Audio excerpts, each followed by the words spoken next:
కూటమి పాలనలో మహిళా పోలీసులకు రక్షణ కరువైంది. అధికారంలో ఉన్నాం కదా అని పచ్చమోకలు ఇష్టం వచ్చినట్టు పేటరైపోతున్నాయి. సామాన్యులే కాదు, చివరికి మహిళా పోలీసులపైన దాడులు జరుగుతున్నాయి.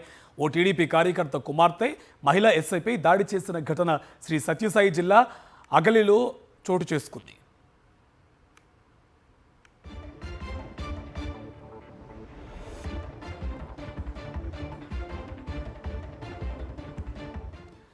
టీడీపీ కార్యకర్త మల్లికార్జున్ ఇరిగేపల్లిలో సమీపంలో దాబా నిర్వహిస్తున్నాడు. అయితే ఆ దాబాలో కర్ణాటక మద్యం అమ్ముతున్నట్టు సమాచారం రావడంతో ఎస్ఐ శోభారాణి తన సిబ్బందితో కలిసి దాడులు నిర్వహించారు.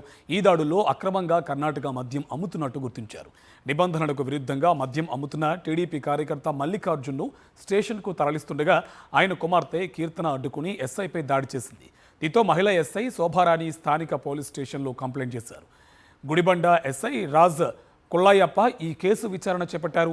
అక్రమంగా మద్యం అమ్మడమే కాకుండా తనిఖీలకు వచ్చిన మహిళా ఎస్ఐపై చేయి చేసుకుంటారా అని స్థానికులు టీడీపీ శ్రేణులపై మండిపడుతున్నారు. దీనికి సంబంధించి పూర్తి డీటెయిల్స్ మా కరెస్పాండెంట్ శివారెడ్డి మనకు ఫోన్ లైన్లో అందిస్తారు. శివారెడ్డి, డీటెయిల్స్ అంటే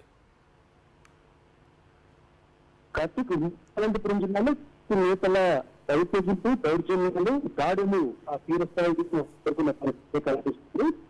సాక్షాత్తు ఒక మహిళా ఎస్ఐ పైన టీడీపీ నేతలు చేంజ్ చేసుకుని పూర్తి స్థాయిలో పోలీసు వర్గాల్లోనూ రాజకీయ వర్గాలను అధికారం తీసుకున్న పరిస్థితి కనిపిస్తుంది. ఈ ఘటన ఈ సత్యసాయి జిల్లా మరక్షణ నియోజకవర్గంలో చోటు చేసుకుంది. అగలు ఎస్ఐగా వ్యవహరిస్తున్నటువంటి శోభారాణి సాయంత్రం కొన్ని డాబాల పైన దాడులు నిర్వహించారు. కర్ణాటక నుంచి వస్తున్న అక్రమ మద్యాన్ని దాడులు మల్లికార్జున ఒక డాబా 180 మద్యం స్వాధీనం చేసుకున్నారు.